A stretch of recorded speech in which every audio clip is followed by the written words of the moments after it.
Hello everyone, welcome back to our channel. ఈరోజు మనం అయితే దర్గాకి వెళ్ళాము. మా అక్క వాళ్ళందరూ వచ్చేసరికి వాళ్ళు చూడాలి అంటుంటే వెళ్ళాము. దర్గా అయితే చాలా బాగుంటుంది. లోపల మేము సెకండ్ టైం వెళ్ళడం, ఇది ఆల్రెడీ ఒకసారి వెళ్ళాము. ఇంతకీ ఏ దర్గాకి వెళ్ళాము చెప్పలేదు కదా. ఏఎస్పేట అనగా హనుమ సముద్రం రహమతాబాద్ దర్గా. ఆల్మోస్ట్ అందరికి ఏఎస్పేట దర్గా అంటేనే తెలుసు, హనుమ సముద్రం అంటే ఎవరికి తెలియదు. తెలియని వాళ్ళు తెలుసుకోండి. ఇక్కడ దర్గాలోకి వెళ్ళడానికి అయితే 2 గేట్స్ ఉంటాయి. ఫస్ట్ గేట్ ఇప్పుడు వెళ్ళేది. ఇక్కడ చాలా అంటే చాలా షాప్స్ ఉన్నాయి. అక్కడ అత్తరు, మసీద్ మీద వేయడానికి ఫ్లవర్స్, టెంకాయలు అన్నీ దొరుకుతాయి. ఇలాగే లోపలికి వెళ్తూ ఉండాలి. చాలా రష్గా ఉంది ఈరోజు, సండే అయినా కూడా. నార్మల్గా ఫ్రైడే చాలా మంది ఉంటారని టాక్, కానీ సండే కూడా చాలా మంది ఉన్నారు. ఇక్కడ కోనేరు కూడా ఉంది, కానీ వాటర్ వెళ్ళేవి కోనేరులో. ఇంకా అలా కొంచెం లోపలికి రంగానే మన దర్గా అయితే వస్తుంది. చూడండి ఇక్కడ ఎంతమంది ఉన్నారు. యాక్చువల్లీ మనకి టెంపుల్ అయితే ఎలాగో 4 గేట్స్ ఉంటాయి, అలాగే ఇక్కడ కూడా 4 ఎంట్రన్స్ ఉంటాయి. దేంట్లోంచైనా వెళ్తవచ్చు, దేంట్లోంచైనా రావచ్చు.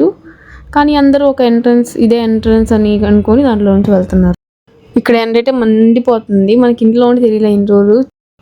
ఇంకా అక్కడ నుంచి వచ్చి దర్గాలోకి అయితే వెళ్ళిపోయాం. ఇక్కడ అందరూ నమాజ్ చేసుకుంటూ ఉన్నారు, వాళ్ళకి నమాజ్ టైం అవుతుంది కాబట్టి.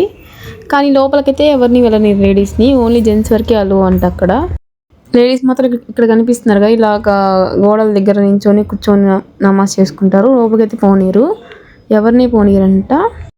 ఇక్కడ కరెక్ట్గా 1:30కి నమాజ్ చదువుతారు. అప్పుడైతే సైతాన్ భలే వస్తారు.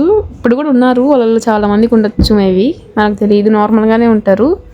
కొంతమందికి అయితే సంఖ్యలు లాగా వేసి ఉంటారు కూడా. అలా ఒక 3 రౌండ్స్ తిరిగేసి అల్లాకి దండం పెట్టుకుని బయటకు వచ్చేసాం. బయటకు వచ్చేసేసరికి నమాజ్కి టైం అయింది. అందరు నమాజ్కి కూర్చుంటా ఉన్నారు. ఇక్కడ మరి నమాజ్ చదివేదాకా షాప్లో వాటర్ కూడా ఇవ్వరంట వాళ్ళు. ఇంకా టైం అయ్యే కొద్దీ నమాజ్ చేయడానికి అందరూ వస్తూ ఉన్నారు. ఇక్కడ కాళ్ళు కడుక్కొని నమాజ్కి అటు సైడ్ కూర్చోవాలి. ఇదిగోండి చాలామంది వచ్చేసారు. ఇప్పుడు మా వాళ్ళు ఏమో అందరూ సైతాన్ని చూడాలని వచ్చారు, కానీ సైతాన్ని చూసేంత ధైర్యం వాళ్ళకి రాలేదు. ఇంకా అయిపోయేసరికి పోదాం అని స్టార్ట్ చేశారు. సరే నమాజ్ చదవడం అయిపోతే పోదాము అనుకొని నించొని వింటూ ఉన్నాము. ఇక్కడ ఒక సాంగ్ పాడారు. ఆ సాంగ్ అయితే భలే ఉంది, కానీ అర్థం కాకపోయినా బాగుంది. ఆ సాంగ్ మీరు కూడా వినండి, మీకు అర్థమైతే కొంచెం నాకు కూడా చెప్పండి కామెంట్స్లో. నాకైతే ఉర్దూ రాదు కాబట్టి నాకు అర్థం కాలేదు.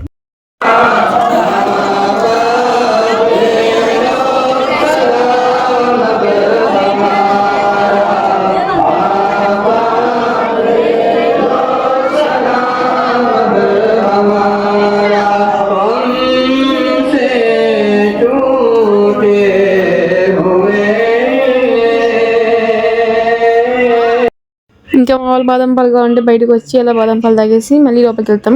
ఇది సెకండ్ గేట్ అనమాట. ఫస్ట్ చూపించింది ఫస్ట్ గేట్, ఇది సెకండ్ గేట్. ఇంకా అలా కొంచెంసేపు మళ్ళీ లోపలికి వెళ్ళి కూర్చున్నాము. నార్మల్గా 12:30కి అలా అయితే అన్నదానం కూడా పెడతారు. మేము లేడీస్ కూడా మాకు పెట్టలేదు అంటే అయిపోయింది. ఇవి పక్కన ఉన్న చిన్న మసీదులు అనమాట. ఇంకా అలా కొంచెంసేపు కూర్చొని ఇంకొచ్చేసి మాకు టైం అవుతుంది కాబట్టి వీళ్ళంతా మా అక్కలు, అంటే అత్త వాళ్ళు, మామ వాళ్ళ అత్తలు, మా అమ్మలు అందరూ ఉన్నారు. ఇంకా బయటకు వస్తే మా నాన్న రాలేదని చెప్పి ఇంకా వెయిట్ చేస్తూ ఉన్నాము. ఇంకా దారిలో పుచ్చకాయ కనిపించింది. పుచ్చకాయ కనిపిస్తే తాగుతామా, ఇంకా పుచ్చకాయని ఆడే కట్ చేసేసి తినేసారు. మధ్యాహ్నం ఫుడ్ లేకపోయేసరికి పుచ్చకాయ కూడా అమృతంలాగా కనిపిస్తుంది వీళ్ళకి. చూడండి పుచ్చకాయ అమ్మ తీస్తుంటే ఎంత అమృతంగా తింటున్నారో. వీళ్ళంతా మా పిల్ల బ్యాచ్, మహిళా సంఘం పిల్ల కట్ట అందరూ. అదే పేరు గుర్తురాలి కోట.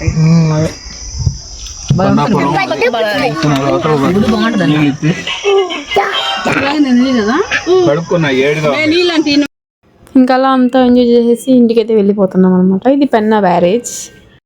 నా వీడియోని ఇక్కడ దాకా చూసే కదా, మీకు నచ్చితే లైక్ అండ్ ఫాలో, సబ్స్క్రైబ్ చేసుకోండి ఫ్రెండ్స్. బాయ్.